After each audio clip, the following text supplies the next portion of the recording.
So I really like Gucci, of course. Really wearing my Classic. books and my meal Who doesn't plan. have a pair of the slides? But for me, my favorite brand. I literally have $2.57 to my name. I totally think the quality justifies the price. Like, it's not like too crazy expensive or anything, but they have such nice designs, and yeah, that's my favorite. What about you? Crap, she asked me what my favorite brand is. Think! Forever 21? Forever? That's cool too.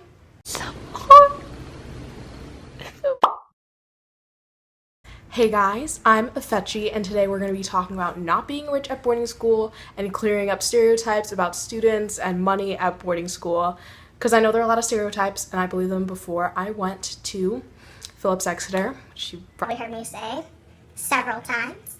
But yeah, so I'm just going to talk about that today. So let's first clear up some stereotypes. Stereotype number 1, all kids at boarding school are rich. False. No.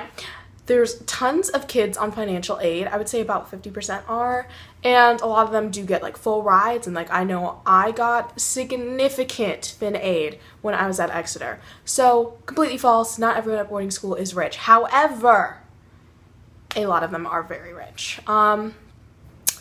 So when I was in Exeter, they would say 50% of kids are on financial aid, but that also means 50% of kids are not on financial aid, which means 50% of the kids, so about a little over 500, are paying over $50,000 for a year of high school education.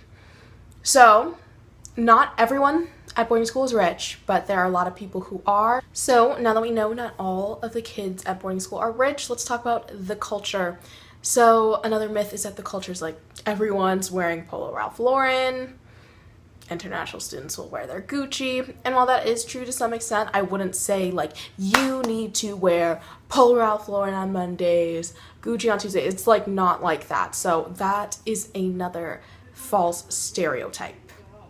So now let's get into the bulk of the video, which is like what you feel like when you're not rich at boarding school. So, number 1 is eating out. The richer kids will always be complaining about dining hall. It does not matter where you are, boarding school or college, people will be complaining about dining hall. And, you know, the ones who are on financial aid will eat in dining hall. It doesn't matter because not able to afford going out to eat.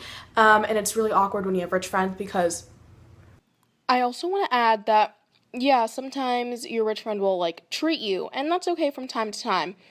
But it is a little, it doesn't feel right when, you know, they're taking you out every single time and spending all this money on you, but you know you can do the same for them because, you know, that's your books and you can't give that up because, I mean, you're there to study. They'll be like, oh, let's go out, but it's like, I can't really afford that. I don't want to pay for the Uber. No, I can't come to Boston with you. No, I like can't pay for this like fancy dinner. Say eating out can be a little awkward when you're not rich at boarding school. So this one people probably don't expect because when I was about to go into boarding school and my brother was like the three oldest of us in our family were all going to boarding school at the same time. So we were focused on like getting the right clothes so we didn't look like poor. So when I got to school, I realized that, okay, well, yes, some people will be wearing their Off-White and Gucci and Balmain, and that is the 1%. There were a lot of richer kids, people who had like more wealth, who would literally just wear sweatpants and t-shirts every day. I had no idea they were rich until somebody told me they were loaded. So honestly, like the clothing is not that big of a deal. You can definitely tell who has the money when you see someone wearing like a Gucci flip-flop, when you see somebody wearing like the Off-White belt. But the clothing isn't like a super huge part. And also let's just talk about like the general feeling when you know you're like that kid on fin aid and then everybody else around you, like maybe someone's a Vanderbilt, and just feel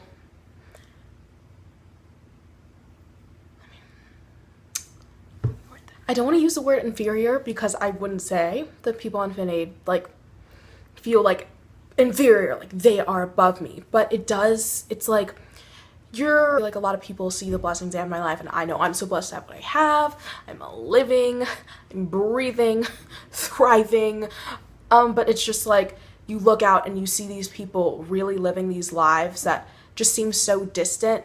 They're living lives of luxury and always going to New York City and galas, and it's just a little much. Like, these things are brought so close to you that something, if you're like not as rich, you haven't really been exposed to before.